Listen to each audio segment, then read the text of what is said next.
শয়ে বছর শ বছর ধরে যে সমস্ত প্রপার্টি ওয়াকফ প্রপার্টি হিসেবে আজকে গণিত হয়ে এসছে, আমরা জানি যেখানে এখানে মসজিদ আছে, এখানে দরগা আছে, এখানে মুসলিম ইনস্টিটিউট আছে, এখানে মুসলিম হসপিটাল রয়েছে।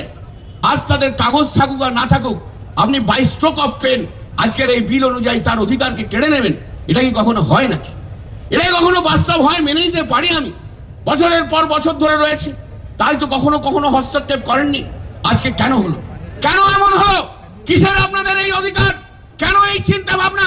বাবরি মসজিদ ধ্বংস করার পর রাম মন্দির তৈরি করেছেন বলেই আজকে সারা ভারতবর্ষ জুড়ে মুসলিম সম্প্রদায়ের মধ্যে আপনারা লড়াই লাগাতে চাইছেন। মুসলিম সম্প্রদায়ের সমস্ত সম্পত্তি অধিকারকে আপনারা নিয়ে নিতে চাইছেন। আপনারা ঘুর পথে বলতে চাইছেন যেটা মসজিদ নয়, এখানে মন্দির ছিল, এটা দরগা নয়, এখানে মন্দির ছিল। এই লড়াই আমরা লড়তে দেব না। আমরা এই লড়াই লড়তে দেব না ভারতবর্ষের বুকে। ভারতবর্ষের বুকে হিন্দু মুসলিমের লড়াই নরেন্দ্র মোদী আপনি যতই চেষ্টা করুন লাগানোর, লাগাতে আমরা দেব না।